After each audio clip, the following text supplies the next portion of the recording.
That's good work. So it's way more. I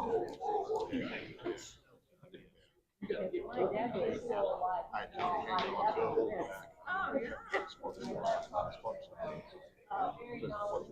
There's nothing left away. Yeah, he could still carry on a really good conversation. So once we get to the point where it's I'm going to. Yeah, I act like that. It is. This might both house. Yeah, but it's definitely more laid back. My mom was really nice.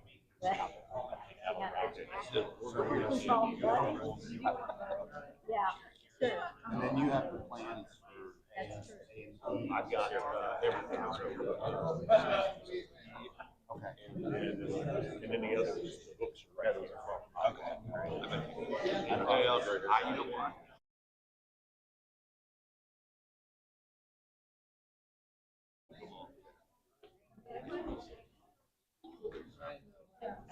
Is it good? Or we oh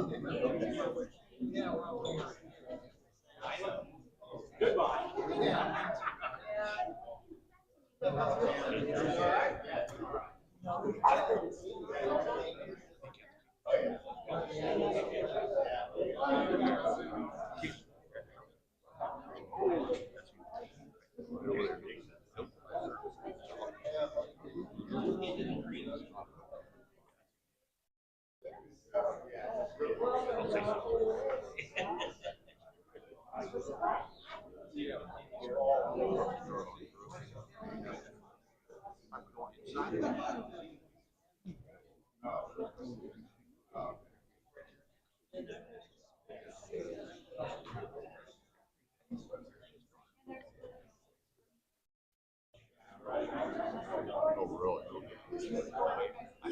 I've been all over.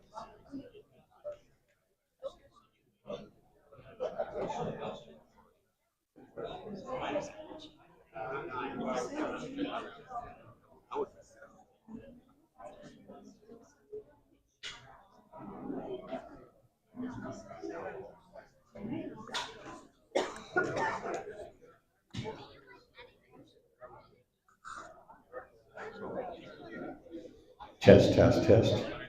It's really hot.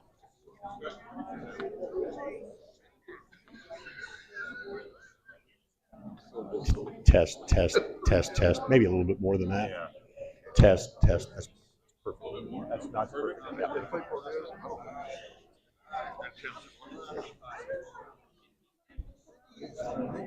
okay. Good evening, folks. Let's go ahead and get this show started. We are a little past 5:30. I'm Tracy Brown, County Commissioner. Welcome to the cafeteria at East Tip Middle School. Thanks for coming out tonight. This is a topic that we've spent and a project that we've spent a lot of time on over a number of years. And what I'd like to have happen right now is the members, I know we have a few of the members of our Citizen Steering Committee that are in the house tonight. So if you would please stand up so that we could recognize you and your efforts. And please give these folks a round of applause. A lot of twists and turns in this project over the years that we've been working on it, and we're happy to reach what I think is probably one of the most important milestones next to actually having a system commission. But there is a process, and the process involves not only the public meeting we had back in September, but IDEM being here to take your comments, good or bad. You're for it, against it. They want to hear that. The format tonight is going to be, we're going to first conduct a brief information presentation with our engineers, Carl Tanner and Steve Henshin. They're the design team for this, so they're going to go through. I know that some of you have already sat through this. It's been tweaked a little bit since back in September, but it'll be a good way for you to get just quickly up to date if you haven't been to one of these meetings before. And then after we finish with that part of the work, then we'll turn things over to Paul Higginbotham and Emily Faust from IDEM. They're going to conduct the hearing. And the hearing, and she'll explain this again later, but just so you know, the hearing's an opportunity for you to give testimony, and there won't, as I understand from the last time we went through this in our conversation today, there really won't be a back and forth. It's just to take information. But what I will tell you is that myself and the engineers and the staff from IDEM will be here at meeting's end to answer questions. So it's not going to be a situation where meeting's over, the lights go out, we run out the door. We're going to be here. We're going to be the last ones to leave and hopefully answer all the questions, or at least give you a time frame that we can. So with that, I'm going to go ahead and turn things over to Steve and Carl. All right. Thanks, Tracy. So my name is Steve Henshin. I'm a professional engineer. My responsibilities on this project were primarily the design for the collection system components of the project. Carl Tanner here, treatment plant. So we're going to just start with a real brief overview of the project areas. So we got Buck Creek, the community of Buck Creek down here at the south end. It's going to be a gravity sewer collection system. And then we got a pipeline basically going along County Road 500 and then up County Road 1000 into Colburn, where it will connect to an existing or proposed pump station there. Then we got a gravity sewer in Colburn that's doing all the collection down to a main pump station, and from there it's pumped up north of Colburn there, where we have the proposed wastewater treatment plant. So the project is basically being divided up into 5 mini projects. The idea there is gives contractors opportunities to just pick one smaller project or do multiple projects if they have that opportunity, all in trying to get the best pricing as possible when project bids eventually come in. So again, as we mentioned, we've got a gravity sewer system for the towns of Buck Creek and Colburn, a pump force main between Buck Creek and Colburn. We got a wastewater treatment plant that's going to be a lagoon type system with cropland irrigation for disposal. And as we mentioned, it's going to be divided up into those 5 contracts. Again, the treatment plant, Buck Creek will be its own contract. The force main from Buck Creek to Colburn will be its own construction contract. Colburn, the system in Colburn would be its own construction contract. And then the center pivot irrigation system will be the last contract.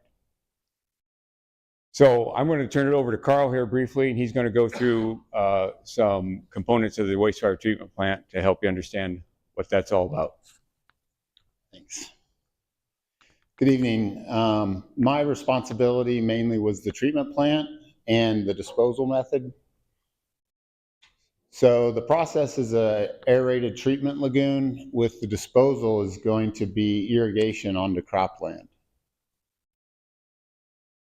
The advantages of the lagoon are low operation and maintenance costs, long lifespan, simple operation. We've designed it with some extra capacity, and it's got beneficial effluent reuse with the irrigation.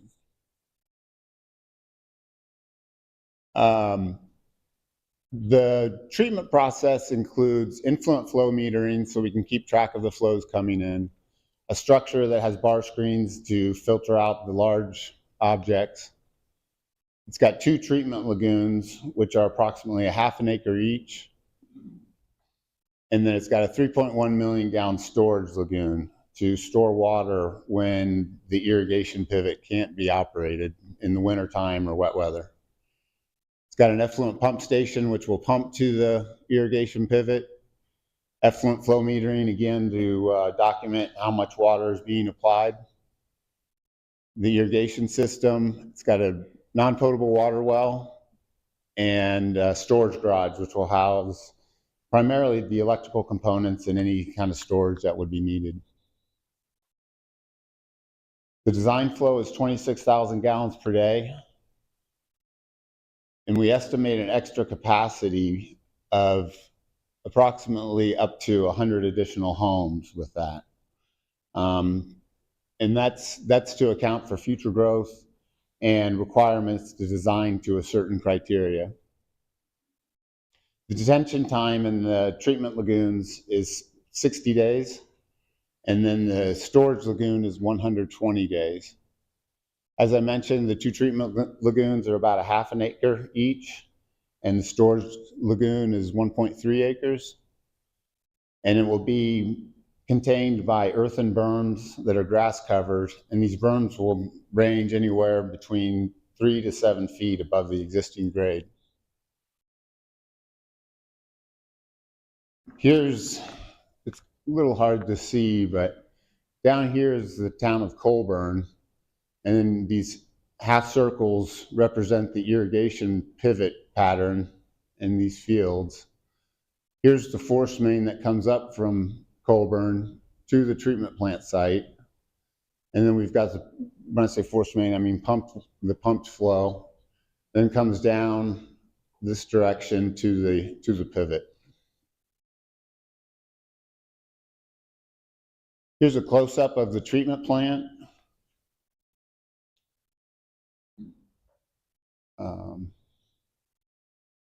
Flow will come up around this way to this influence structure where we've got that splitter box with the bar screens.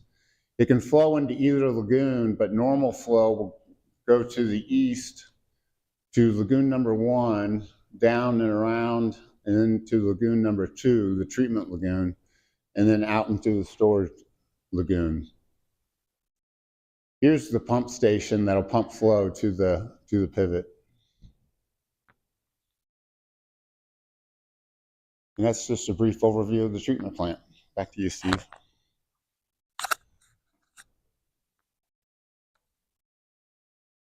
All right, so now we're going to talk a little bit about the gravity sewer collection system.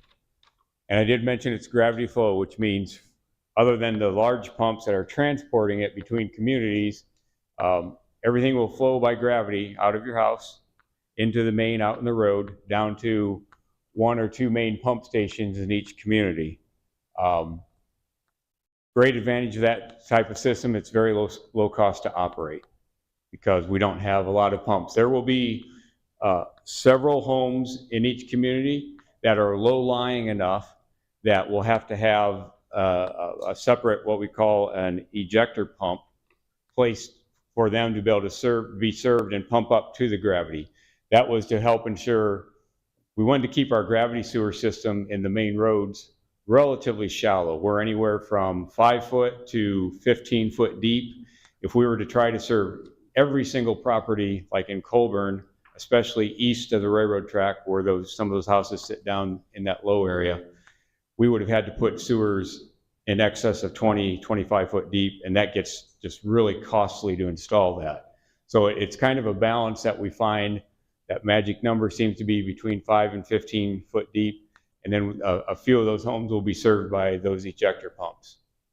Another advantage of gravity sewer is a long lifespan. Manholes and pipe in the ground is expected to last 50 to 75 years, where you're not going to need to do any maintenance on that other than maybe an occasional line flushing.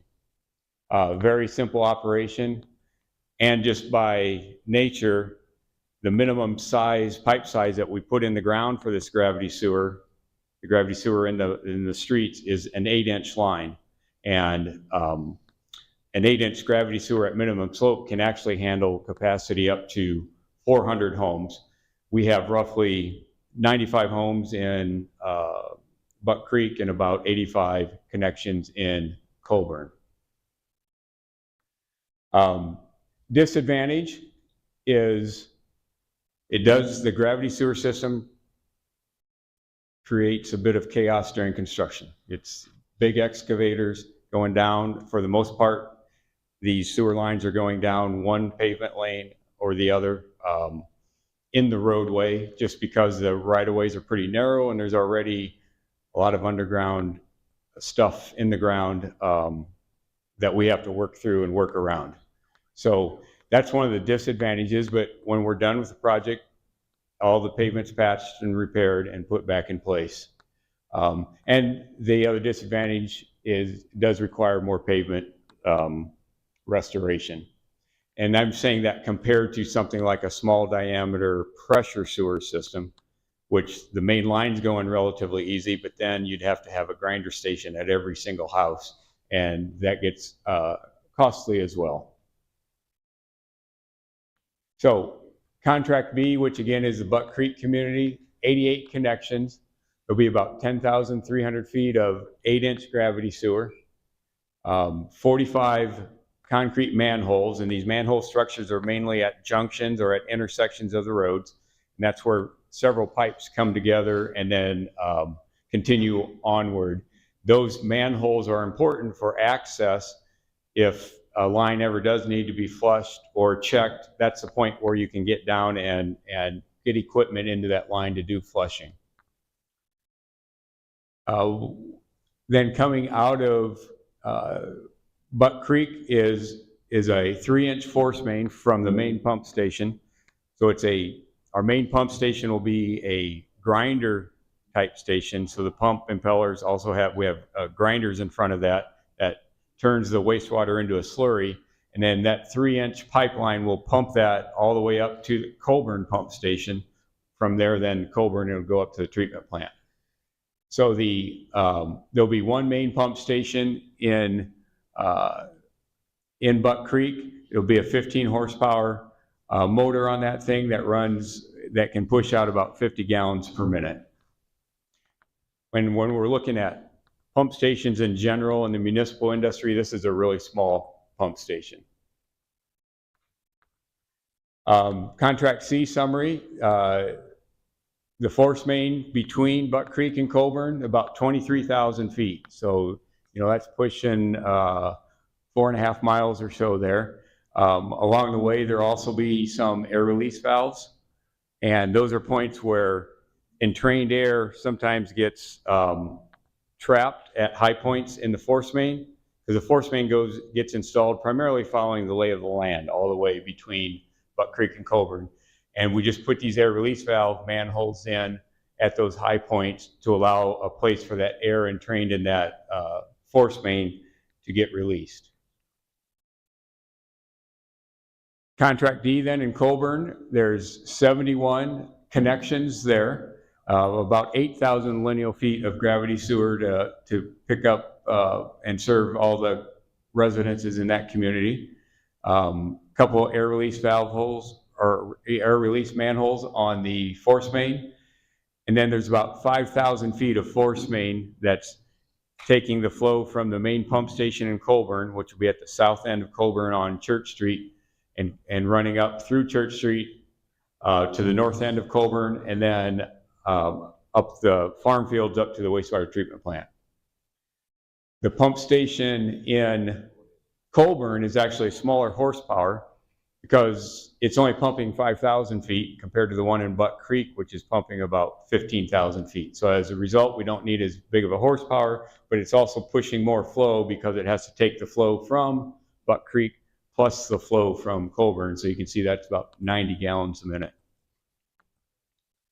Just wanted to give you the two main pump stations in Buck Creek and Colburn, what it's going to look like.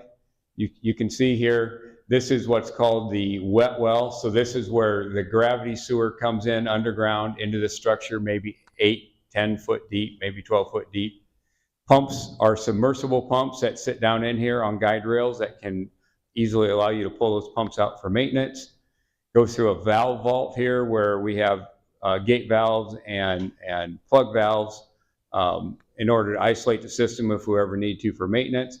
And this, what you're sitting right here, is the electrical gear. So this is the control panel. This is the brains of the system, where this is all an automated system that runs on level control, basically. As the water comes up to a certain point, it'll send a signal to turn the pump on. One pump runs at a time, but there's always two pumps in these. One is basically for standby or spare, but they alternate. So they're always both being exercised, but typical operation is only one pump runs at a time.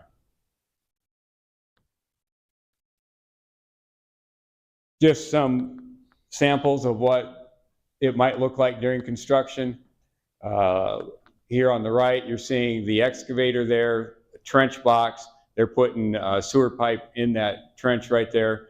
You can see here is like where they did a neat saw cut on the edge of pavement, and you can see back behind there, they're actually going down one of the driving lanes of the road here. This is like right on the edge of that pavement. And just another picture here showing pipe getting installed.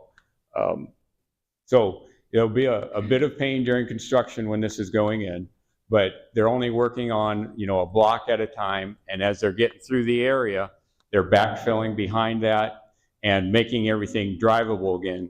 The paving likely won't happen, the final paving, until towards the end of the project, but the streets and roads will be drivable again as they're getting through block by block. Just a couple pictures of what an air release valve would look like along the long route between Buck Creek and Colburn. Be a structure there. That's a complete drivable lid. And then inside is the equipment, and this little doohickey right there is the air release valve that allows entrained air to escape, but doesn't allow the sewage to escape. That all stays contained in the pipeline. So we just kind of showed you the overall photo here again of the route of the system. Couple details here that I just want to point out. So the main pump station in Buck Creek, this is Buck Creek, north is up on the map, is right up here on Madison Street, just to the west of Farrell, where the church is down here on the corner. This will be sitting on the north side of Madison in this kind of tucked into this wooded area here. That's on property that's currently owned by the township. So that's where that site was selected. Most of the flow in the system is going that direction. But over here in this little area, east of Main Street, couldn't get all the flow to necessarily go to that direction without being extremely deep. So we have what we call a little mini pump station here, which is a little fiberglass station with two horsepower grinder pumps in that. So that's taking flow from about 15 homes or so in this area. And then a little force main that pumps it into this gravity sewer, which all flows back. From this pump station here, that force main is going to follow in the same trench as the gravity sewer as we head south for a bit out of town. And then it's going to come up this direction on the south side of the tracks, following that force main down 500 and then up to 1,000 up to Colburn.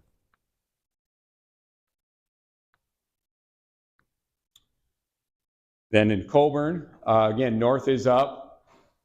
The main pump station is going to be sitting right here on the curve in Church Street. There's basically a wide spot in the road right-of-way there. There was space available there. That curve is going to end up having a guardrail on the outside edge of that road to protect the equipment.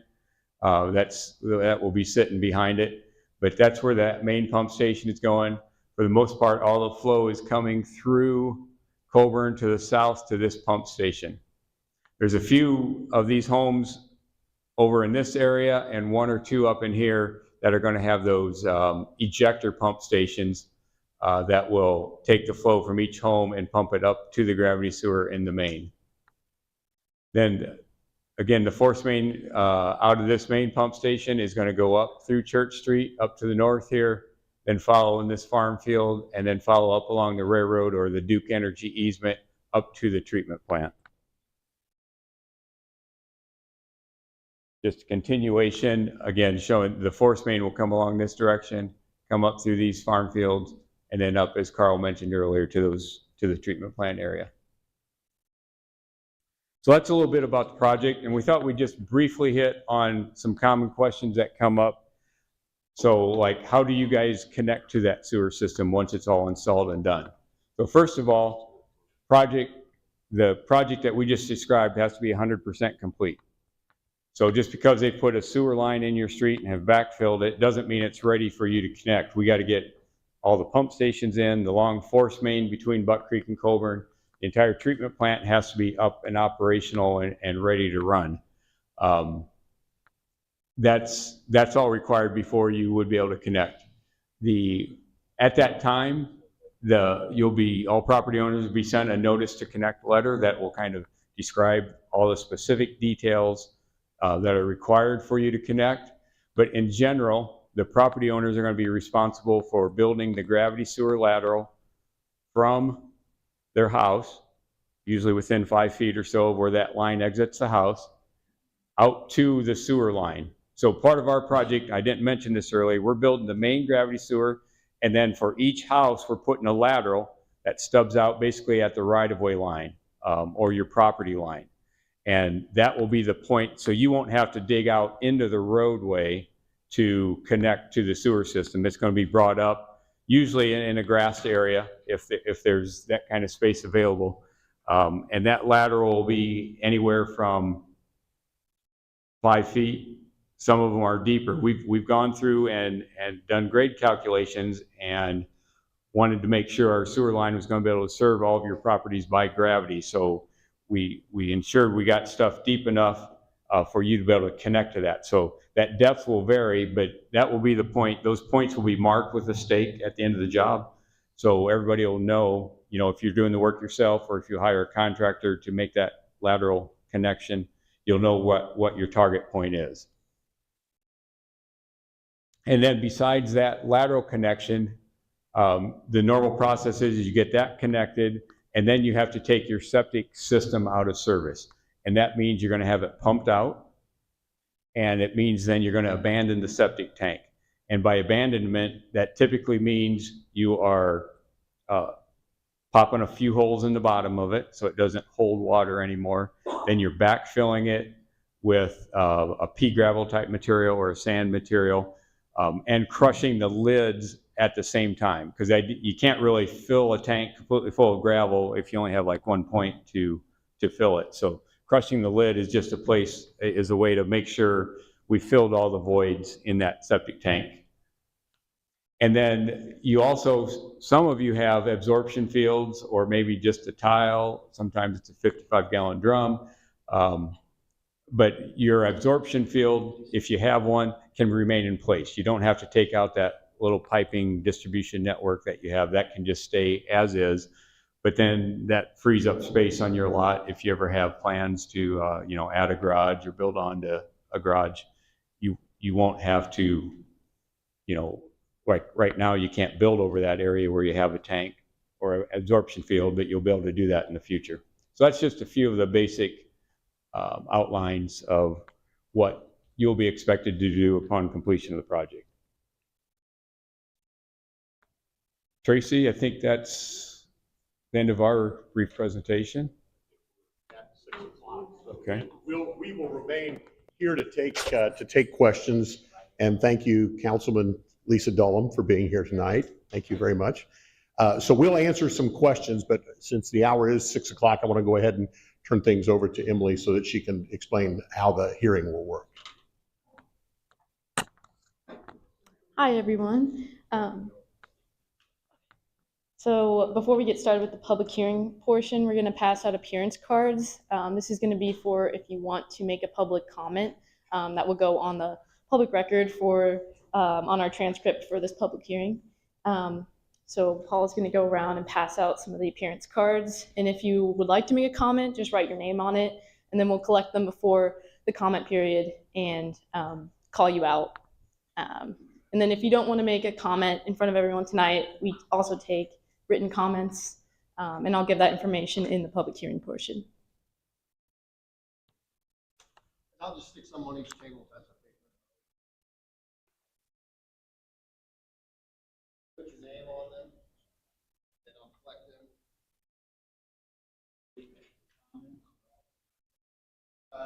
Comments, and then afterwards there'll be more. And I'll notice that point when we're done with the public hearing portion and we can start taking questions too.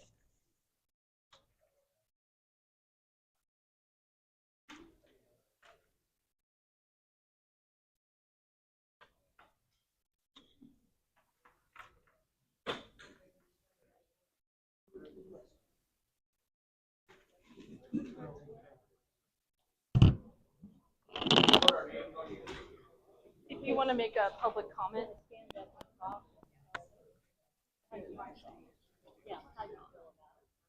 and you're also not required to make a comment if you want to, if you don't want to, but it is appreciated.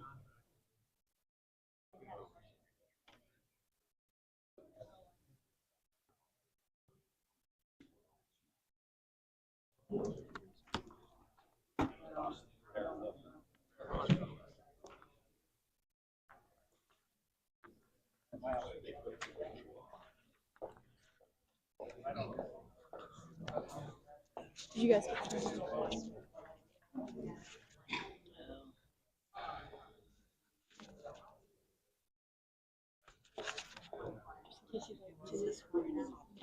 Yeah, so for the public hearing portion, comments, and if you want to make a comment that goes on our public record, just write your name and we'll call you up. All right. Yeah. So that's for you guys. Yeah, so it's what they did is. Okay, we did that.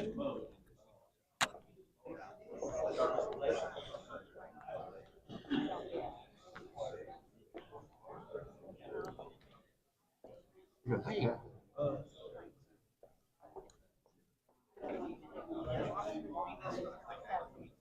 I think we're gonna get started with our screen.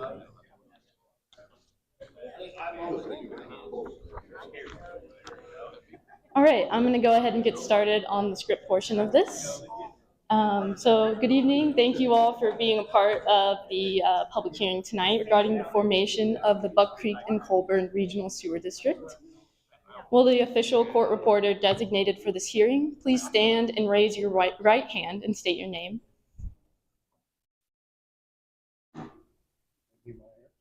Do you solemnly swear that you will keep complete and true notes of all that transpires in this hearing and will prepare a complete transcript thereof from your notes and faithfully perform all the duties imposed upon you as official reporter under the laws of the state of Indiana? Thank you. My name is Emily Faust. I'm the Regional Sewer District Coordinator for the Office of Water Quality at the Indiana Department of Environmental Management. I'm the hearing officer for the public hearing scheduled tonight. This hearing concerns the proposed Buck Creek and Colburn Regional Sewer District, hereafter referred to as the district. Item public notice the petition for a 3-week period beginning on March 17th, 2025. So we have brought a few copies of the petition application tonight for review, and the petition is also available on IDEM's website on the Regional Water and Sewer Districts page, as well as at IDEM's central office at 100 North Senate Avenue, Indianapolis, Indiana 46204. At this time, I would like to introduce the other IDEM staff who are present here tonight in conjunction with this hearing. Mr. Paul Higginbotham is the Deputy Assistant Commissioner for the Office of Water Quality at IDEM. If you want to raise your hand, Will. Thank you. So the purpose of this hearing is to give all interested parties an opportunity to comment on the petition concerning the creation of the Buck Creek and Colburn Regional Sewer District in Tippecanoe County, Indiana. The IDEM staff who are present tonight at this hearing will not be acting as advocates of the district. They will not present any evidence as to why that district should or should not be created. The IDEM staff want to hear the public's comments and evidence on why the district should or should not be formed. So when presenting your comments, please include facts and evidence such as dates, what you have personally observed and when, and what you feel the solution is to any problem and why. It's not helpful to the department to receive comments favoring or not favoring a district unless the comments are accompanied by reasons backed up by evidence and facts. So again, notice of the time and place of this hearing were given as required by law by publication in the Lafayette Journal and Courier and on the Tippecanoe County official webpage. So yeah, the appearance cards are available. If you haven't already signed one, we can go ahead and do that now. So be sure to indicate whether you are appearing for yourself or on behalf of a group or organization, and note the capacity in which you appear, such as attorney, officer, or authorized spokesperson. Okay, and then also oral and written statements will be considered and included in the record. So if you have any of those written statements, we can collect them now, or we can collect them later. And I have my business card if you'd rather just email them to me. And then the transcript and any written submissions will be open for public inspection on the virtual file cabinet and at the Indianapolis Central location that we mentioned above. And a copy of the transcription will be available to any person upon payment of copy costs. At this time, we'll begin taking comments on the proposed Buck Creek and Colburn Regional Sewer District. Comments should be directed as to the substance of the petition. Staff will not be responding to comments during tonight's public hearing, and we will have a question portion after the comments are taken. I can collect the cards and use those, call people up. You guys have cards, I can collect those. Paul is going to come around and grab the appearance cards if you'd like to make a public comment.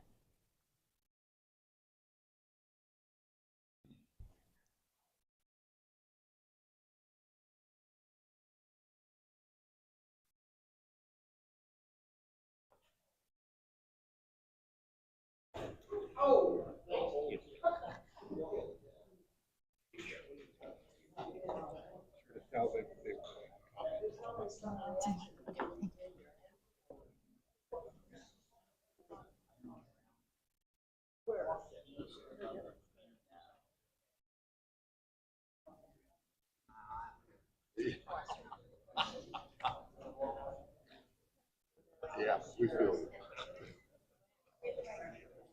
Yes.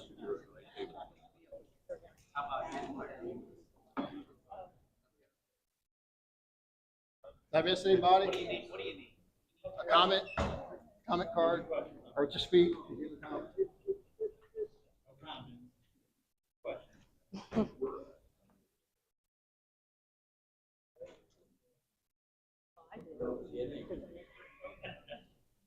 Miss anybody?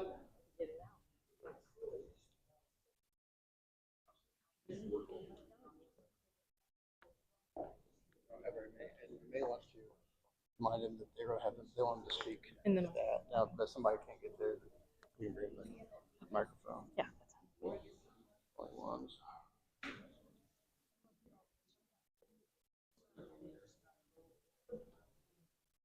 I want to ask you once you put that as a comment. Just told them, these two people said they had a question. Okay. So I'm So gonna I ask can that. afterwards. You have a difficult name, you might want to have. Okay. Oh, for the question.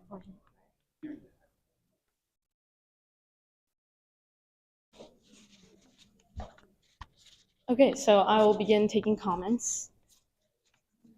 Oh.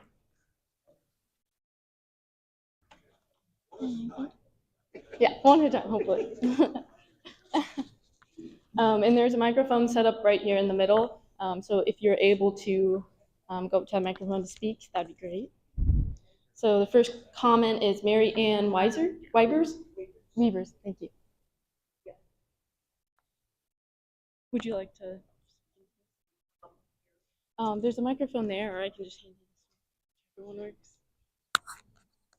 Oh, my name is Mary Ann Weavers. I live on the 6600 Thousand East. My question is, I have geothermal, which is 2,500 feet of pipe in the front yard, and I can't have heavy equipment going over the geothermal line and into the septic is maybe about 25 feet away from that. But I guess some comments are that I'm going to have to hire my own contractor to go from my septic system to the main on 1000 East. So they're the ones that take care of where the geothermal line runs. And mainly my concern is that they just don't go, whoops, sorry, we ran over your line. Well, that's my heating and cooling, and that's my big concern. Hey, thank you for that comment. We can discuss that more with the engineers once we finish up the public hearing portion. So, thank you. Okay, the next person I have is, oh, I'm sorry, Delianne Canio Sedeno. So sorry. If you want to make a comment, we have this microphone up here. Thank you very much.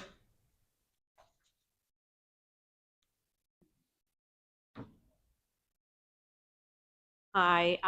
Actually, it's not a comment, it's a question, especially for everybody. I just want to know if there is going to be any help, especially for retired people, to pay for the labor and whatever expenses they have to work with for the residents in both. Because I think a couple months ago, I am from Colburn. We have a meeting with him. Sorry, I don't know your name.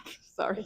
And most of the people complain first because he mentioned it's gonna be like $75 per month, and everybody complain about that.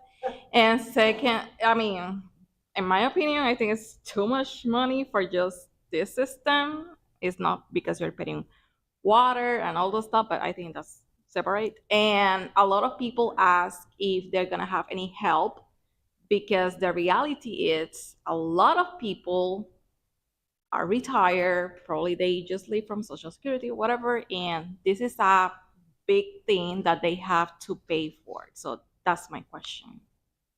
Yeah, that's a great question, and we can discuss that later, especially the rates, because I believe they're a little bit lower than that, if I'm not. Okay, so we can talk about that. And if you have any questions about that specifically, you can reach out to me. And there's a few programs in the federal government and state that I can direct you to. Okay. So the next question, or the next comment I have is Van Kaufman.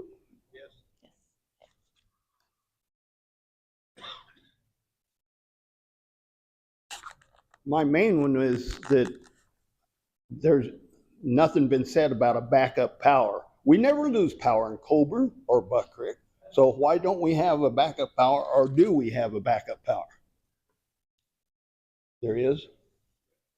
Yeah, we can address that in more detail during the question and answer. Okay. And what was my other one on there?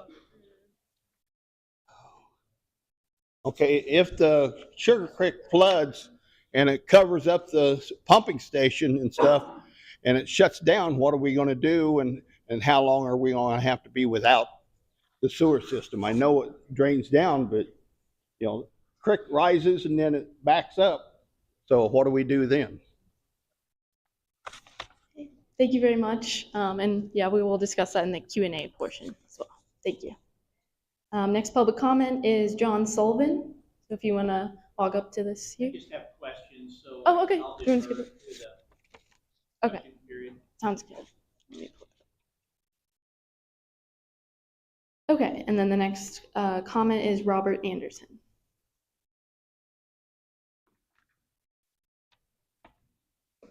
I have a couple of concerns. I live at 8521 North, 1000 East, which is about a quarter mile, maybe a little more, directly to the west of this. One thing is the overreach. Where does the runoff water go if this thing overflows at all? There are creeks that run from that property over to our property, actually, and adjacent properties. And we're wondering what's to protect those creeks from having this run through those properties. So that's a concern. We're also concerned about smell that would be coming from the area. We're concerned about noise that would be coming from the area. Long term, there's a concern that if this goes in as a lagoon, what happens if additional capacity is needed, or we find that the lagoon is not doing what it's supposed to do? I know it's been well engineered, but if there should need to be more work done there, would a full sewer plant come in? And then what does that do to the noise and the smell? And long term, you know, is there any discussion about that? I'd also be concerned if a lagoon, you know, when was the last time one was approved in the state of Indiana? Is this best available technology, or is this just a way to kind of cheap out and make this happen when it's sort of a forced situation? The other thing that I'd be concerned about is who's going to operate this? Who's the operator? Do they have a Class A license or a similar license? What responsibilities? Who do they answer to? Those sorts of things. So those are primary concerns. Thank you for those comments. Yep.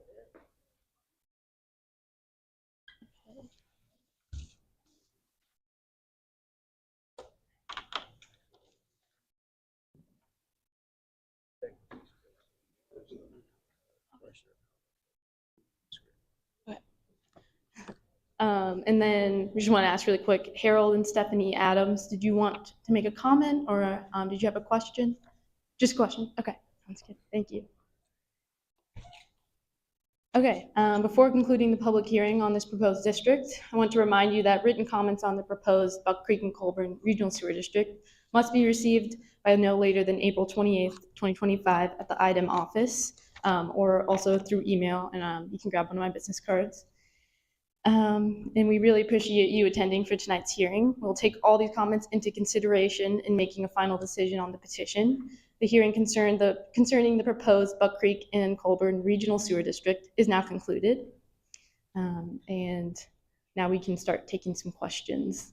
I guess we can go over a few of those that have already been discussed. Tracy, you have a preference on how you want to, some of the questions that came up, you guys have a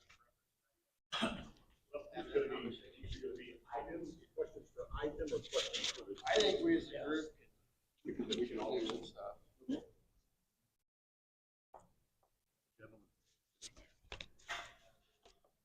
Carl Tanner. Tanner. Yeah. He's He's an engineer for the district. I can send you their information. Is that, would that work? Okay. I wrote down some of them as we're going. Okay. I guess the first one was, the geothermal question. Do you have a microphone? Oh, yeah. The question about the geothermal system, ma'am, you live on 1000 East, and are you? I'm going to guess that you're north. I don't remember any houses south of the tracks, so you'd be north of the tracks. North of the track. And how far north are you? The tracks are about 60, about 300, 400 feet. So the first thing would be she would be out of the service district, if I'm not mistaken. So it would just be the force. It would just be the force main, right? Correct. So we can look on a map and everything, get a better idea. So if you had concerns about a connection to the system, and we should have clarified this earlier, if you live on the route for the force main between Buck Creek and Colburn, which is County Road 500 north to 1000 east, and then up across the tracks and into Colburn, you are, while that is considered part of the district, homes along that route will not be connecting to the system, primarily because most of you have plenty of acreage there, and you're in a situation where if your system failed, you'd be able to make repairs or build an entirely new system. In the case of your geothermal, having known a little bit about that, typically when those closed loops are put in, if you have a closed loop, those are in kind of wide open spaces, and as we work to plant this force main, there are a couple of different ways that could happen. We won't know until the bids are actually in, but it could be a force main that is directionally bored, or it could be trenched in the right of way along the road, so that the chances of it getting into your yard where your geothermal is about nil, I would think. But we would want to come out and look and see where that's at and be sure that it's documented. I can't guarantee that it's not up next to the road. I'm guessing that it's not, but until we look at it or you show us, a map or something. The pipes are 6 feet down, the 2,500 feet pipe. That's a lot. You can't, it's right, it's almost the entire front, maybe, let's see. And the force main is at only, it's at 4 feet, right? 5 foot. And again, I just don't see a conflict. I saw somebody raise a hand out there. John, did you have a comment? Right. We won't be on their property at all. Right. It's going to be in the right of way, basically. I just want to make sure you can't even drive heavy equipment over that for any reason.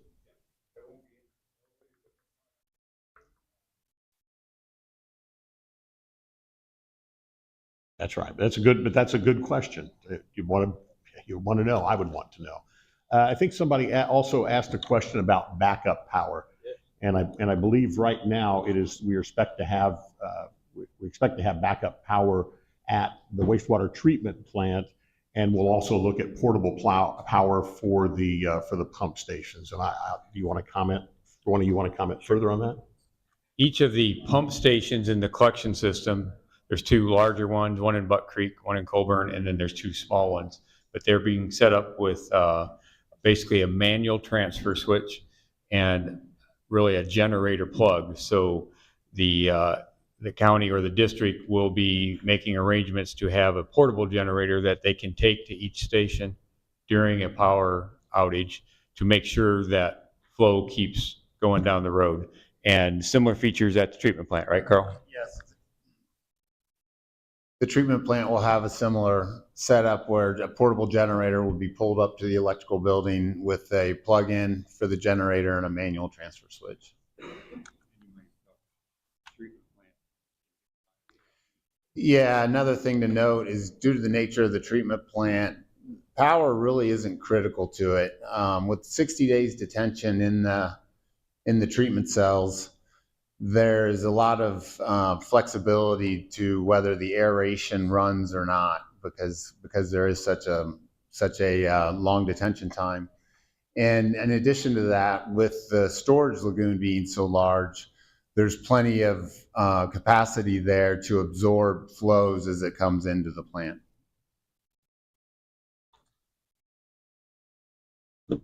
I think we also had a question about a floodplain issue for the Church Street pump station. And Steve, I would guess that as we were looking at the collection system, you're looking at those floodplain maps or anything you want to comment on that?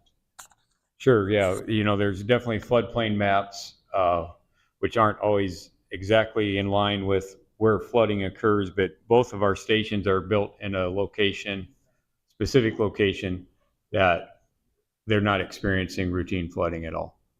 But we have a 100-year rain or flood. Once in a while.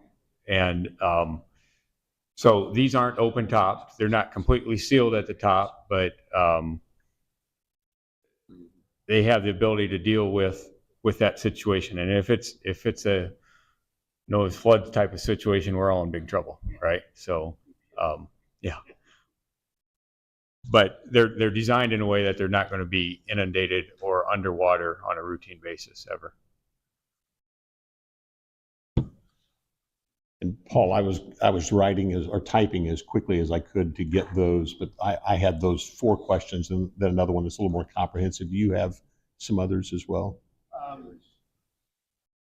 Gentleman mentioned something about the runoff due to overflow from the lagoons themselves, like they fill up and overflow, or are you talking about? I'm talking about at the destination, at the final point, any kind of overflow that would come from there. At the treatment plant with the berms, the berms go 3 feet above the water level, and it's been designed where we've got emergency storage to reduce the berms to 2 feet, the water level to 2 feet below the top, and that provides a significant amount of storage, about 800,000 gallons of storage, which will provide a safety factor should it be needed. This a clay type lining of some sort? Is that basically what it is? Yes, the lagoons will have a 2-foot thick bentonite clay liner.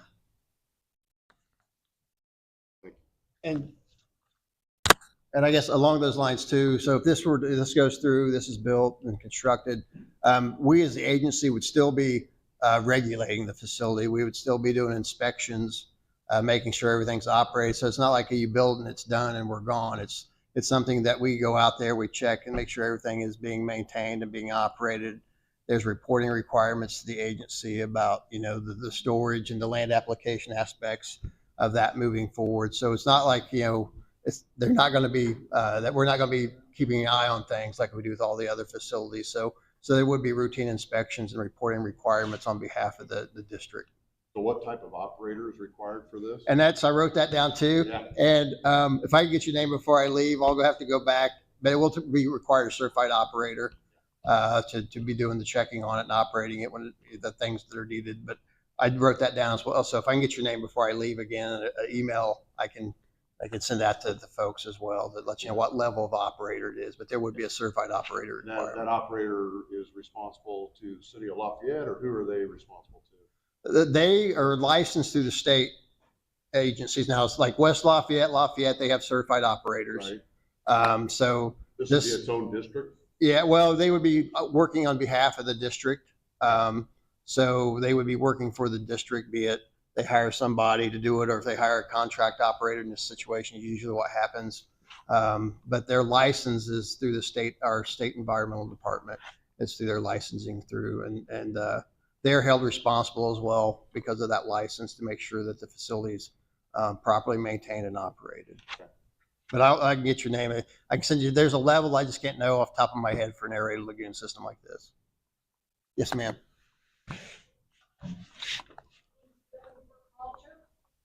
I was just going to ask how people that don't have any money are supposed to pay for this. Are you guys going to give them a loan, or they got to start thinking about a loan now, or what's the deal with people that don't have any money? And I think that's something too that Emily had mentioned, where she is, and I'll let her kind of talk about some of the stuff that she's done and found out about where people can get some assistance possibly.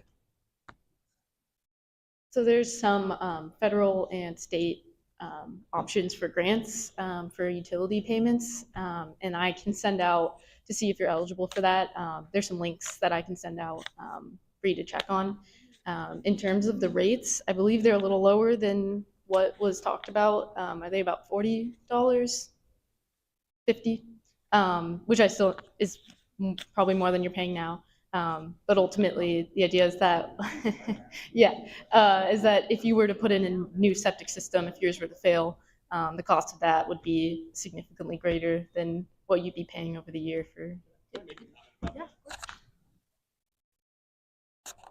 I want you all to know that we are very sensitive to the fact that when it comes to connecting, I mean, I've heard that loud and clear as we've talked about this over a number of months and years now, that is a significant expense, and we're gonna turn over every stone we can in terms of, we have a grants coordinator that's looking right now.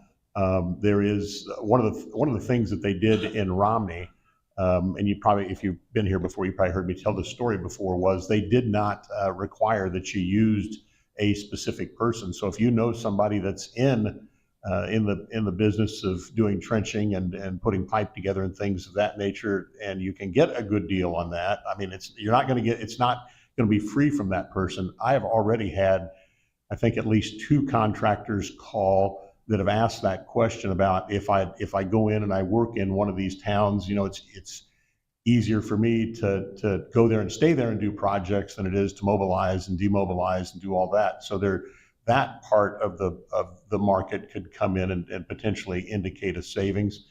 We could look at need and have a conversation at the township level about that, but this is not, I don't want you to feel like this is a finished thing. And if our involvement in this does not stop tonight, and you will find, if you talk to anybody about this project, we've been very methodical in the way that we've approached it. It wasn't very popular when we did it the first time because government didn't do a very good job of telling the story and sharing information. I'll just say that. And we learned a lot from that.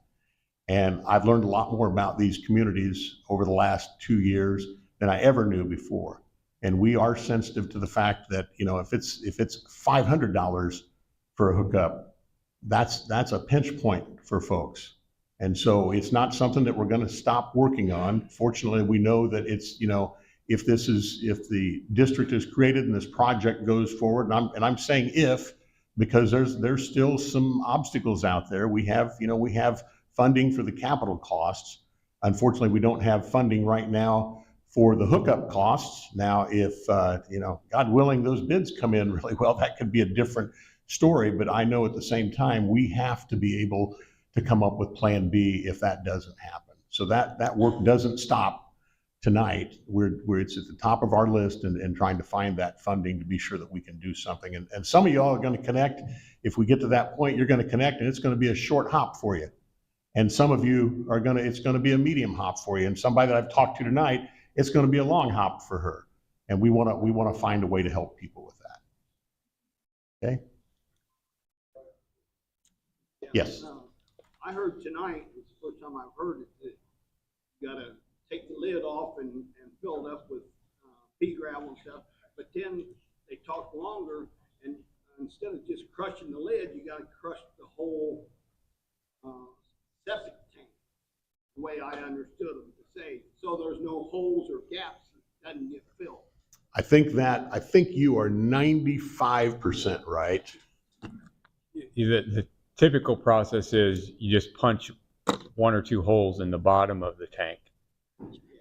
You don't have to crush the whole tank. That's just to get the water out there to fill it back Well, up with pea gravel. first you got to pump it because we don't want the sewage running out.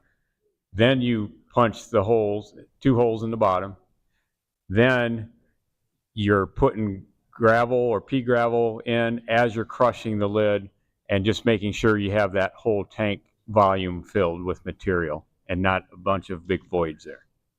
So you don't even have to take the sidewalls down on that. Okay?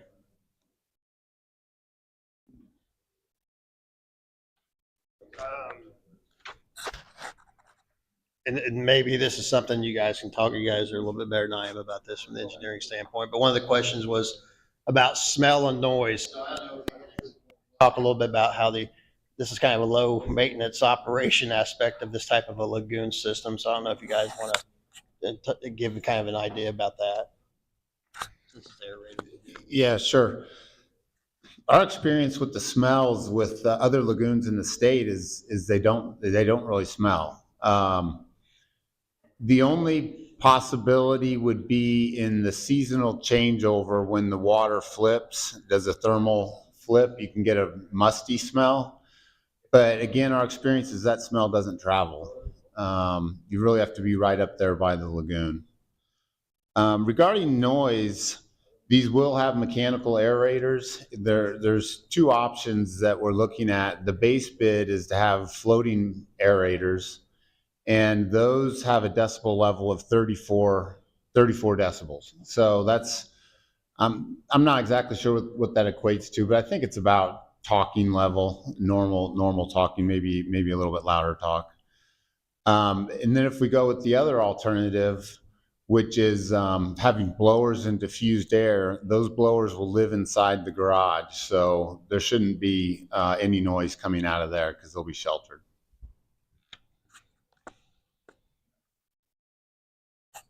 And then there was a question. Oh, I'm sorry. Go ahead, sir.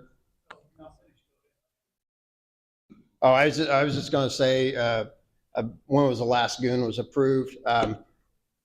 It's been a while since that. There's quite a few lagoons throughout the state. And Decades? Decades? I need to go. I'm going to, since I got your card, I'm going to check on that when the last one was approved as well. But a lot of times it comes down to the fiscal aspect of something, right? They do work. We have a lot in the state, and it's usually a lot less expensive operation. There's a lot less O&M and things on those types of situations. And that's why in a situation like this, where you have a rural area with not a ton of users, people are concerned about costs and rates. And I think that's something why, they're looking at this type of a system that they're looking at, is to do something to address the problem as it comes to potential, septic system issues and some stream impacts. That will work. It's proven work, but it's also a cost issue. So I think that's where this kind of balancing those things. So you get into activated treatment plant sludge systems and things like that. You start getting up into millions and millions of dollars relatively quickly. So this is something that's kind of being reevaluated for situations like we have here. But I got it. I'm gonna go back and see when our last one was approved. Sir?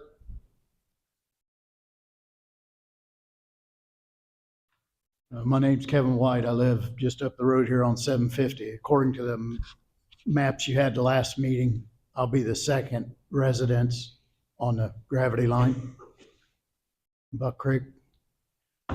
Question is, right now, I'm not planning on getting on.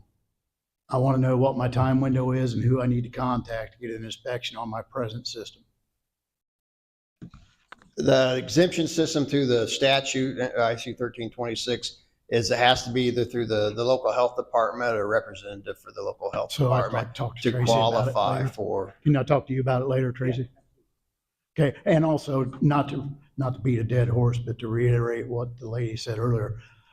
My affluent system is in my front yard, and I am going to be on the gravity. So it's imperative no equipment goes on my front yard side of the 2 trees at the easement for the side of the road. It's going to be a big problem if it does. And I think that's something too, Tracy, as you mentioned, that people have concerns such as that about impacts to their property and where it's at. It's something that you guys would be willing to meet with them and see where everything is and comparing to where the system's going to be running and everything. Yeah. Yes. Yeah, my name's John Sullivan, and I own a farm just east of the lagoons. Okay, so I've got a pretty good sized tract of land there, and my concern was smell that you kind of addressed earlier. But you know, I know they said something that when they irrigate, it should be clear, it won't smell, and they're going to test it every time they irrigate. So that's irrigation, and after that's been treated, you know, and in final stage. But I just wonder if the lagoons are going to smell too. So that was one question. Yeah, well, again, our experience is they don't smell. Okay. Twice a year, again, with the thermal change, you can get a musty smell, but we don't witness it traveling very far. Other question is, what is how are you going to access the lagoon area where all the pumps are and all that? Is that 800 north? Yes. Okay. Yes, and the access road will be off at 800. I don't know how important it is to get in and get out of there, but there's a siding there and there's trains that park there for extended periods of time. You can be trapped inside there or you could not get to it. So have they addressed that? Or is it imperative that, I mean, yeah, somebody's not going to be stationed there all day, all right? Exactly, and Okay. it won't even need to be visited every day. The reporting requirements have yet to be determined, but we don't expect them to be exhaustive and require somebody Okay. there every day. Yeah, and my other question is, what is the total cost of the project and what is the annual operating budget going to be? So you got the cost of the ready to go, and then you have annual costs, and kind of if you can address where those funds are coming from. Is that just Tippecanoe County taxpayers or federal grants? What, you know, Yeah, what's this going to cost for 170 homes? You know, That's a great question. So this project is being funded through through funds from the American Rescue Plan Act that came out shortly after COVID.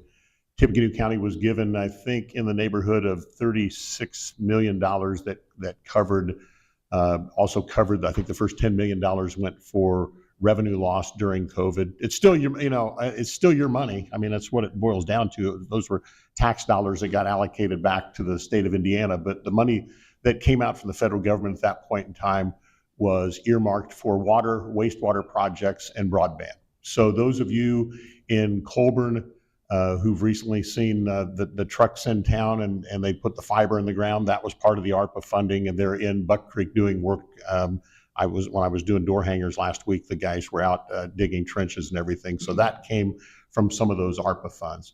We originally started off with, I think it was an allocation from the county council for $7.5 million. And then as some of those other projects were finished off and came in under budget, some of that money was reallocated to this project. And so the final total of the ARPA funds for this project were at $11.3 million.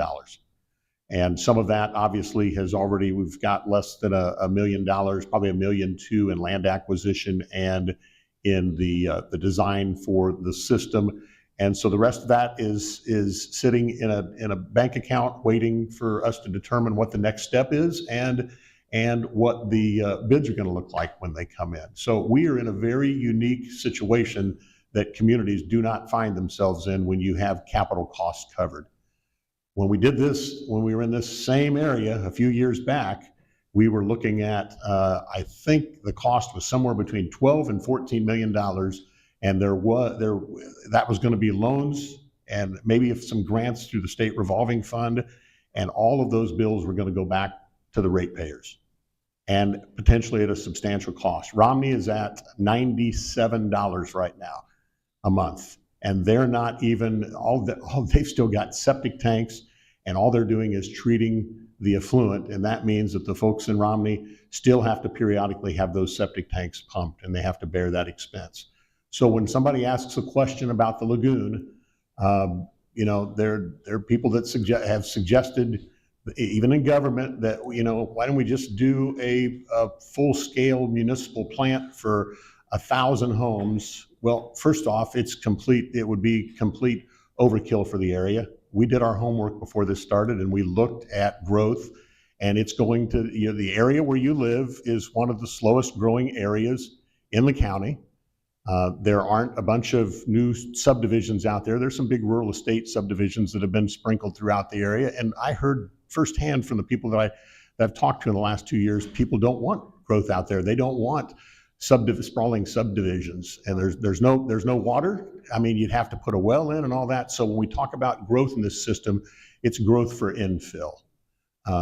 Primarily, I don't see a lot more happening with that. So it's not, you know, we've looked at all of that. You know, I wish we had enough that we didn't have to have you folks pay for connections and give you a $25 a month bill. But it just doesn't work that way. And if we're at $50, that's miraculous work. So I think somebody had a question in the back of the room. Yes, ma'am.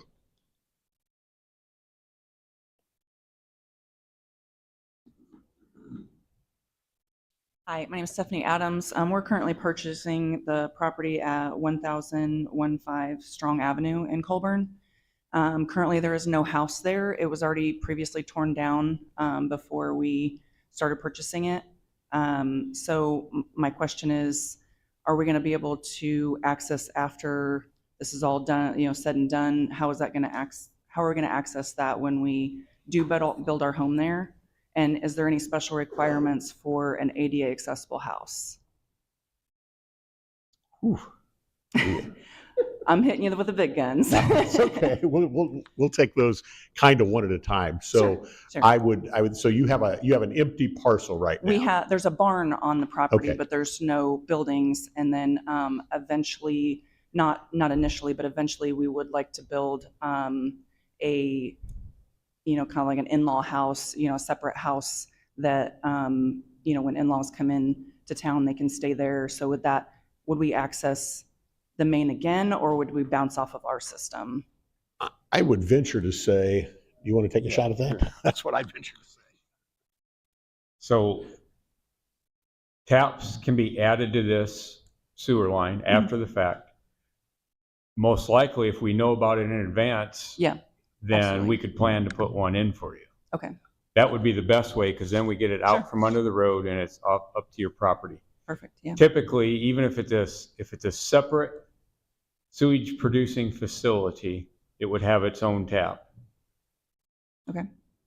And again, that's something the district, once it gets created, they'll have to create those kind of policies. Okay, how do we bill, you know, somebody that's more than a single family? Because the way it is right now, it'd be a flat rate for every single family residential dwelling.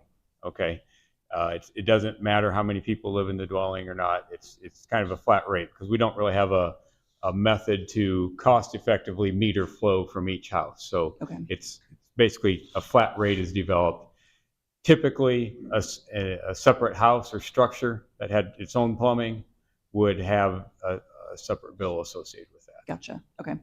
And then you may want just a quick comment about that too. You may also want, so before you leave tonight, stop up here and let's be sure we have your contact information. And you may also want to. We're purchasing it on contract, so that all the information goes to the property owner. So we're purchasing it on contract from them. So we're getting all this secondhand, you know, and we've got other, you know, friends and family that are in this. The other thing that I want you to know is that we just adopted an ordinance through APC that addresses I believe they call it the accessory dwellings. I don't recall where it landed in terms of the services and everything for those dwellings, but that was something that you couldn't do before, and now you can in certain areas. So I'll get you some contact information too, so that you can talk to them. I know somebody was talking about the noise levels when you were saying it was like 34 decibels. I just wanted to let everybody know, my son has hearing loss, so we know a lot about hearing. Normal hearing is between 20 and 30 decibels. So we kind of draw that line at 25 decibels. So if you're talking 34 decibels, that's normal me talking to you, not with the microphone, you know. So noise, I don't think would be a concern If you do hear it, it would be minimal. And if you have hearing loss yourself, then you probably won't hear it at all. So a blessing for hearing loss, you know. And then I had another question when you were talking about the power outage.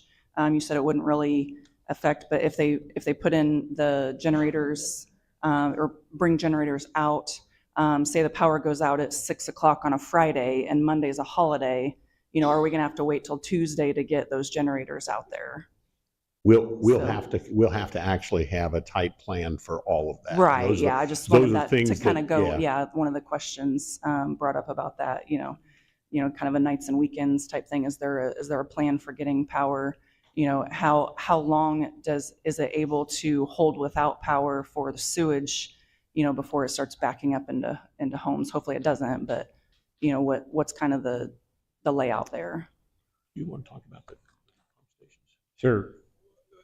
A couple of features the two main pump stations will have is even if power goes out, the pumps won't run, but there'll be a flashing light on top of this. So anybody in the community who's in that area after a power outage, if that flashing light is going on, that means there's some kind of issue in that pump station, and that would be you as the customer's time to make the phone call. So once this system is up and running, there's going to be a named operator who's responsible for this, and they're typically 24 for utility. You're 24/7 on emergency call-outs. Okay, perfect. So that's very common. Sorry, you got to wait till 8 a.m. Monday morning. Oh wait, I don't Monday's a see holiday. that. You know, you I got to don't wait till see Tuesday. that happening at all. And you know, and many times they you know, their first check will be, okay, what's the issue? Can they get it up and running right away? Right, yeah. But so several hours you typically would have before it becomes a major issue, and that should be well within any operator's response time for keeping things up and running. Okay. I think that was all that I had for that. Yeah, appreciate your time. Thank you. Thank you.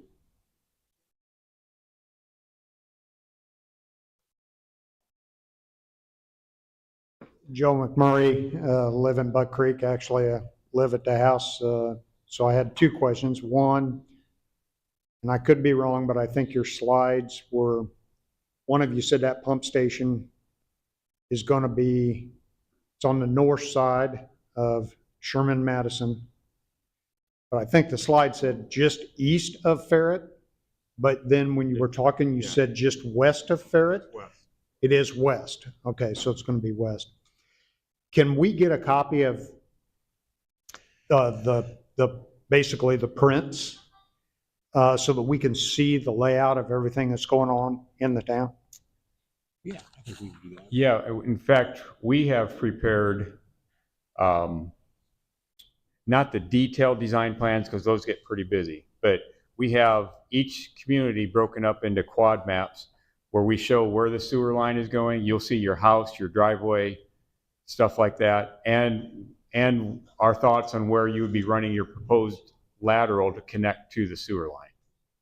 Yeah, okay. Yeah, so that information is available, and I think we should be able to share that. Yeah, I think we may have some of those maps at our website right now, but my plan would be after the meeting tonight would be to load this onto our website and make that available as well. So we'll get as much information out there so that folks know how to. Yeah, I just thought it might be nice to have a printed, you know, print in essence of what. It's always easier to look at a map. Thank you. Yeah.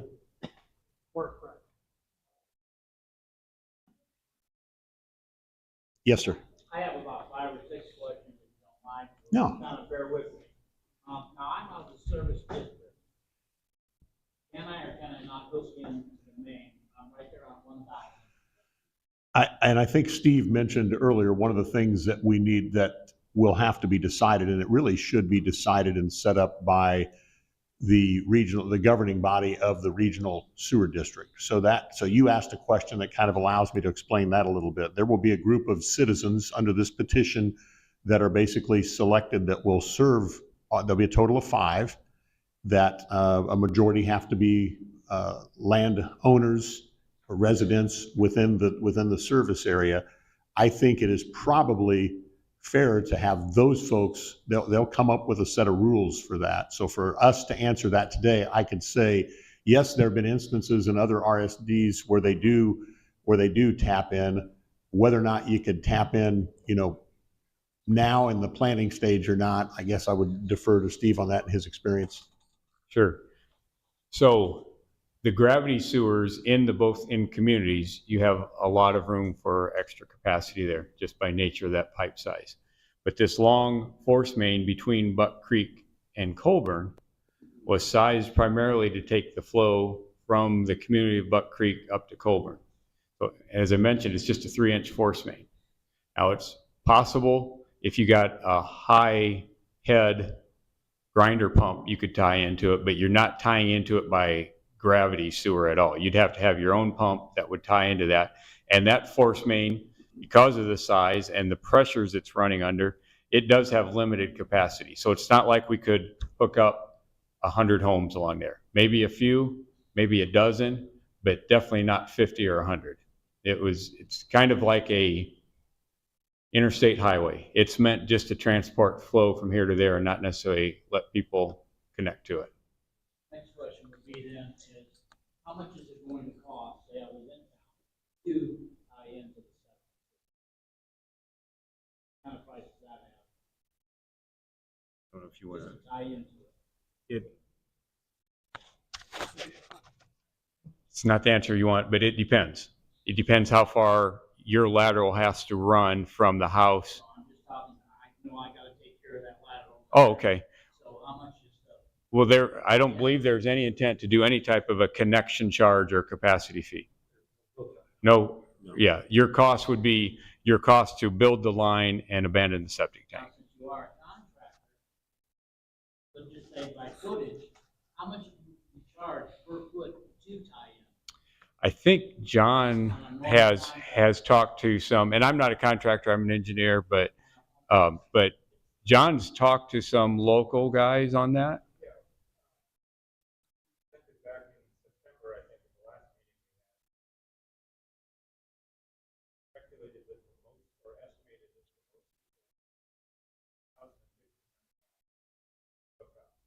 For how long though? I mean, 50 foot or 100 foot or 1,000 foot?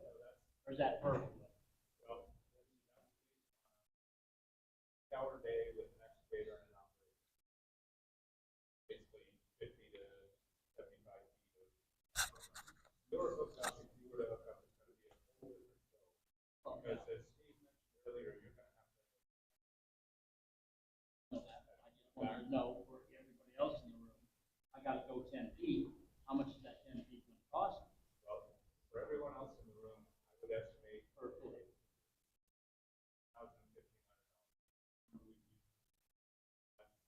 Counting $200 per month. You can't give me a square foot or footage. Okay. This project, beginning to end, how long is it going to take? We have allocated about 450 days of construction time for the project. So that's year and a half. Starting when depends on funding.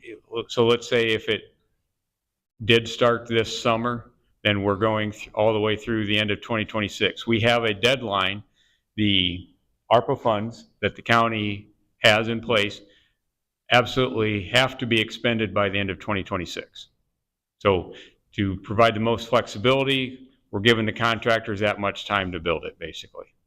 Okay, now, when they're putting these pipelines in, say I live in town, like right up to it, how do the engineers or who's ever putting this in decide where they're going to put that drop so it can? Well, we want to work with each property owner. We've done some initial research. The county went out and gathered as much information as they could on existing septic locations. We've tried to put the tap where we feel that lateral is, but that can be flexible up to the day we're building in front of your house. When we're building in front of your house, we got to know where that tap's going to go. So there will be an outreach. The county will have a rep on site that will be working with these property owners and getting those coordinated. Last question, I What's this gonna cost me per month? What kind of bill am I gonna see monthly? We believe it's going to be roughly $50 a month. That's our bogey, and that is all in operational costs. Our goal is to fund this with the ARPA funds. If we're successful in meeting those capital costs with that funding, then we're looking at the ongoing operations and maintenance. I don't have an answer for you. That is our goal, and I think our early figures are that's where we are. Thank you. Yes, ma'am.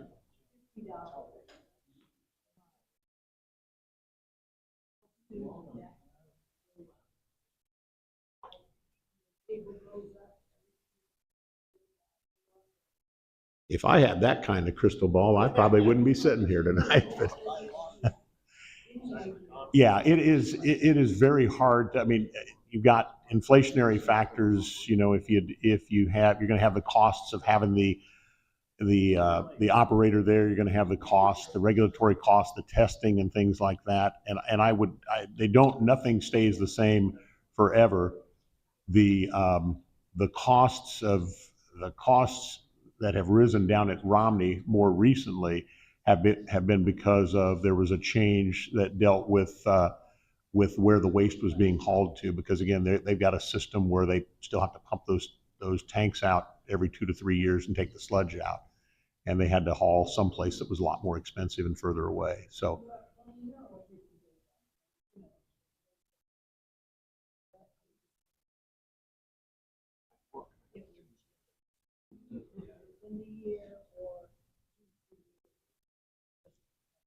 it kind of goes back to the way that it's operated, and we have been exceptionally creative in putting this project together. And one of the things that we've looked at, where we're really trying to save, we're asking ourselves, we have needs, we have things that we have to do by statute, and then we have things that we'd like to have that we just know that we can't. It'd be nice to have, but it's something that's going to be added later.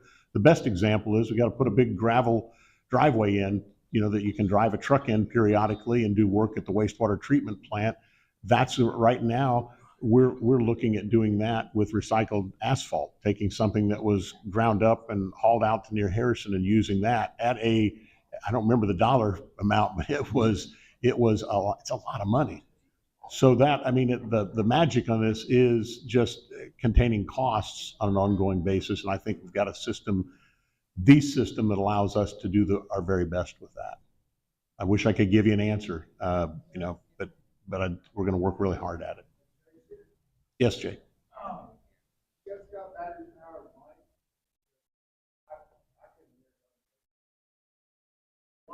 We could do that. We've got a second mic. Thank you. So we'll do that. If somebody would grab that mic and they can pass it around.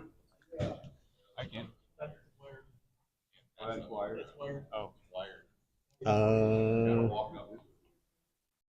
Yeah, we'll just have folks walk up to the mic. That's probably easier. Corey Hilbert, buying property here on 750, and with future plans for a pole barn. I heard you talk about an additional living building, but would a pole barn with a single bathroom require a tap, and would that also require an extra fee every month for that? Again, because there actually isn't a rate ordinance in place yet that will address those things in the future. But what we see in other communities, other small regional sewer districts, is if you have a house and then say you have a building with a bathroom in it, let's say if the house is considered one equivalent dwelling unit, many times like that extra structure with plumbing might add an additional 0.25 units. So instead of being billed at 1, you'd be billed at the standard rate times 1.25 or 1.5. And then that usually flows through one tap still out to the main. Okay. So it's when you get into a whole separate dwelling that you probably get into, a second, being considered a second full user. So as building that, I'd have to connect to the house plumbing and out to the. That's how it would typically be done. You would connect those together and then run out. Okay, Yep. thank you.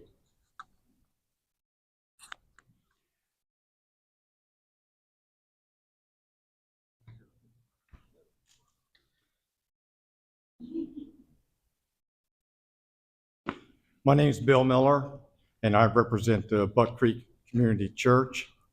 And when you're talking about going from the building to the hookup, is there a certain specs on the type of pipe we have to use?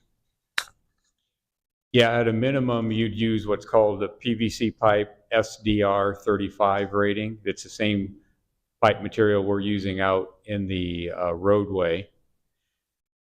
If your line happens to be within 50 feet of a well, then you would have to upgrade your pipe to what's called an SDR 21 PVC pipe, which is a water main grade pipe, which has stronger gaskets in it, basically. So typical pipe, it's commonly used everywhere, is the SDR 35. Okay, thank you. I'm sorry, and it would be 6-inch in size as well. Can you hook up next? The homeowner, our sewer line with the ladder will stub out a 6-inch lateral at the right-of-way line, okay? And that'll have a plug on it and everything, because then we pressure test our whole system once it's installed. Then when you have your contractor come, he'll connect to that point right there. Who connects that? That would be you as the customer, and that's typically you expose that lateral first. You know exactly how deep it is when you're building it, and then they build it from there back to the house. And for those of you who have asked questions tonight, I'm sorry, we missed an opportunity. If you have another question, when you step to the mic, please state your name and your address. And for those of you who asked questions earlier, I would ask that you stop by and see Juan over here and give him your name, because the reason that's important is because we want to go back and review these and review our answers and make sure that we answered questions fully, and then have the ability to get back with you if we need to contact you about something. So.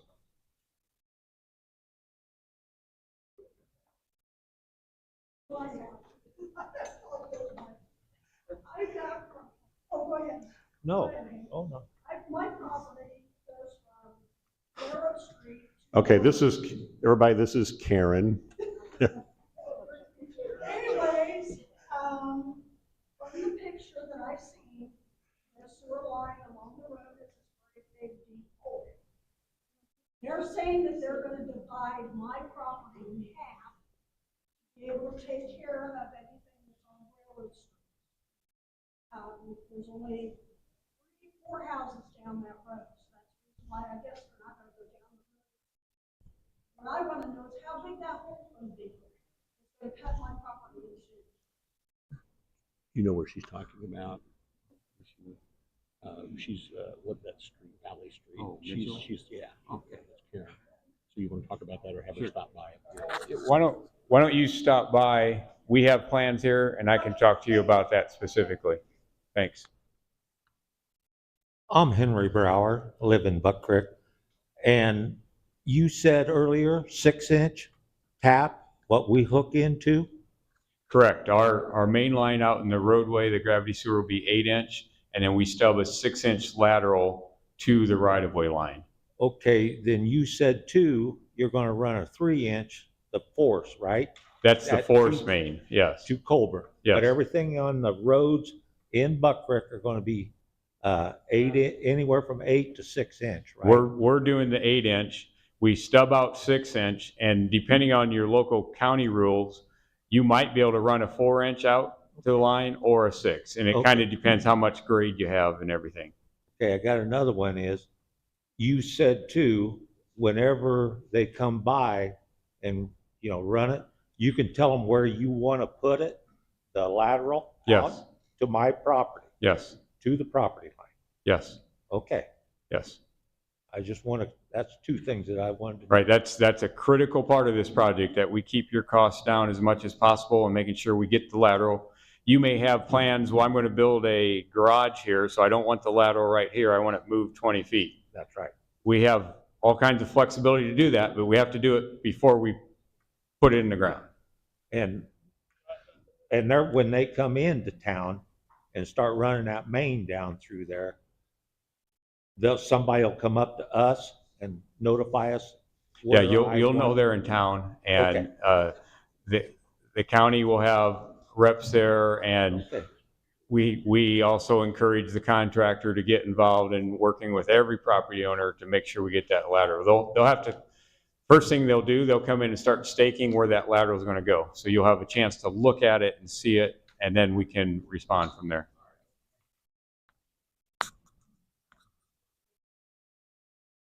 Any other questions? Hi, I'm Silas Jura, 6809 Church Street. Not really a question, just a comment about that hookup fee. We're at least a year and a half out until then, so you just take the $50 a month you're going to pay, start setting that aside now. By the time you get to a year and a half, you're going to have $900 to hook up. We might even run into 2 years. That would be, what, $1,200?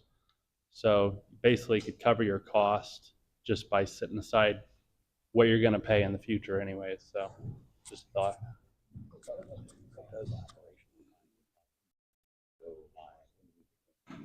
Certainly when we get substantially complete in September. It could start. Yeah, we were just talking about when the project might be complete, assuming the contractors do get started this year, if all the funding comes together, and they take basically the entire construction time that's allocated to them to build it, it would be looking like they would be complete in September or October of 2026.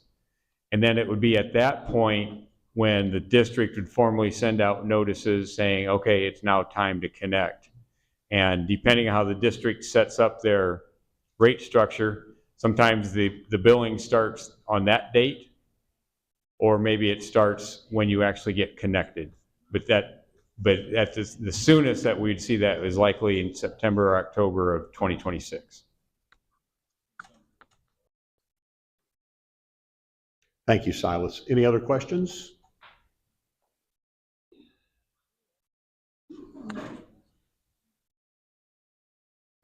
You can come on up, ma'am.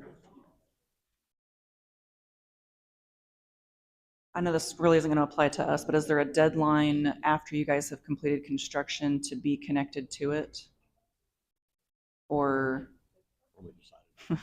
Again, that will be decided by the RSD. State law, and I'm not an attorney, but we've been in a lot of these projects, state law requires that at least a minimum of 90 days be allowed for you to get connected. Gotcha. Now, a lot of districts, even in communities of this size, sometimes there's maybe not enough contractors to go around to get it done. Or, you know, let's say we're done in October, that's November, December, January. Those aren't always the best months to do digging. Right. So most districts we work with are very, they'll work with the communities and make sure you have enough time to really get it connected. Okay. And then for our situation where there's no house there currently, say that you put the access point in for us while you're building, are we going to be required to pay that? That would have to be decided by the sewer district again, on how they're setting up their policy. Right. Some districts, if you put a tap in, you got to start paying whether you use it or not. Right. Others don't If have they that have that requirement. deadline for people to get hooked up and we're not built yet, we can't hook up if we're not built yet. Right. So, but there's been infrastructure put in for you. Right. So that would be a decision the district will have to make once they get those policies set. Okay, thank you.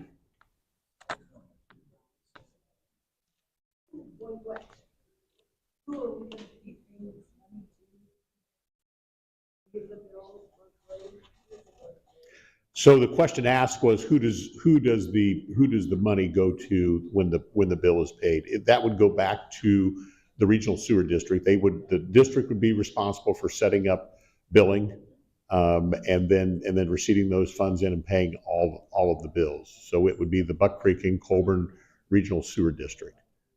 My hopes are, and there's been some early conversations, that maybe some local RSDs in the county might be able to share the responsibility of some of that back office stuff. So if, for example, if Laramie Township has got a great billing system, why reinvent the wheel if they're going to charge us?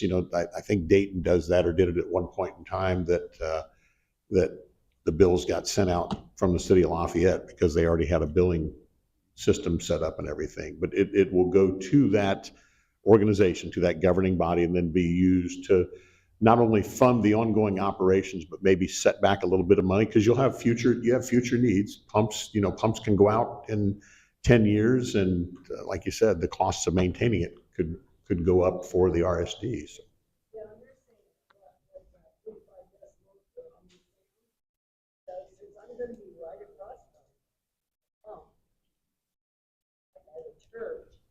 Am I going to be sitting out there in the summer hearing No.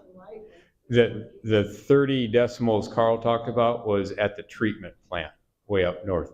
The pump stations, you won't be able to hear them run. or smell? No.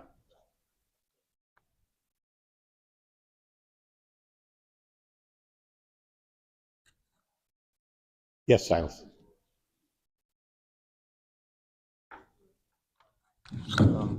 So we've talked a lot about the RSD and there's been 5 members. How exactly does that work as a governing body? Like, do they get voted on by the taxpayers, the ratepayer? Are they appointed? How does somebody go about getting on that, and how does the people of the district hold them accountable, I guess? So we looked at that, and there was some discussion about going through an election process. And one of the issues with that is elections cost. To do an official election, put it on a ballot or something like that, that costs money for the county. So there'd be an expense for that.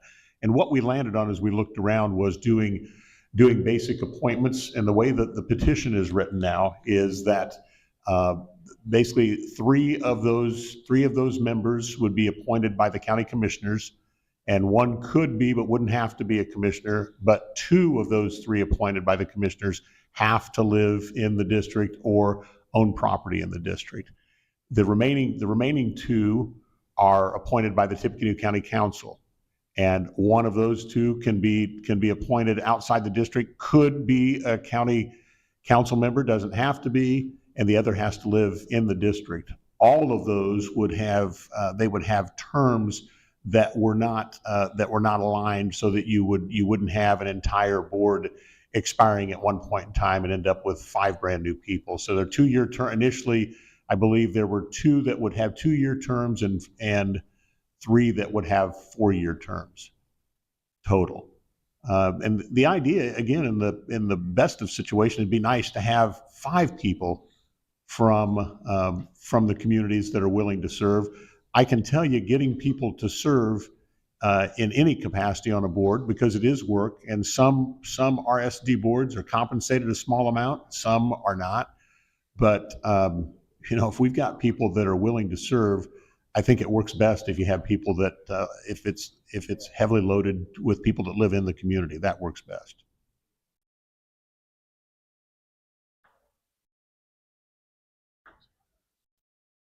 My name is Bill Kerr. I live on Rorick Street, and at $50 a month, that comes to about $80,000 a year. Where did you say that money was going? So any of the funds that come in go to the RSD. They're held in an account, and then basically those funds are going to be used to maintain the facility. And we're saying 50. I'm sorry, go ahead.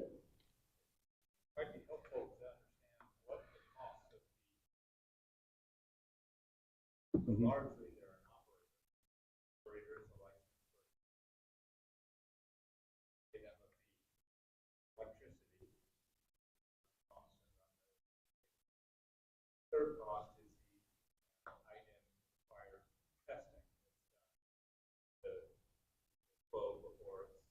So essentially, the cost should just be based on the cost of operation, not any kind of, because tax money already paid for it, right?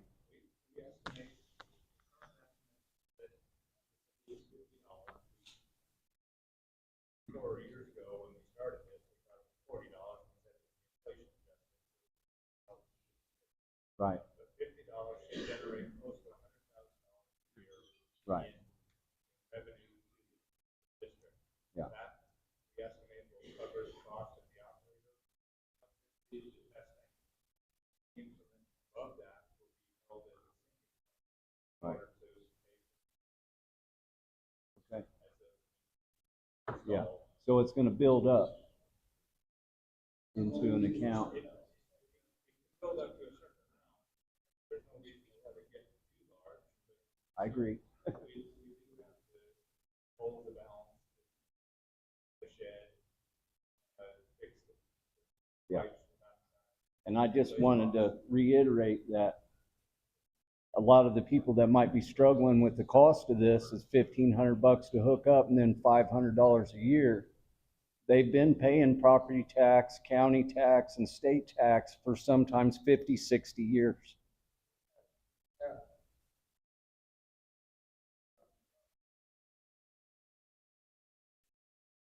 Are there any other questions? Okay, if no one else wants to step to the microphone, like I said earlier, we'll be here for a bit. Feel free to stop by and ask questions, and we'll do our best to answer them tonight or get back with you with an answer.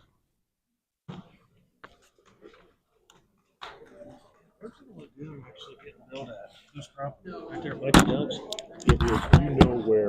know where Tom Mills has a tree farm at the dead end of, so you go out County Line Road to 800 North, turn to the left on 800 where it dead ends, and cul-de-sacs there.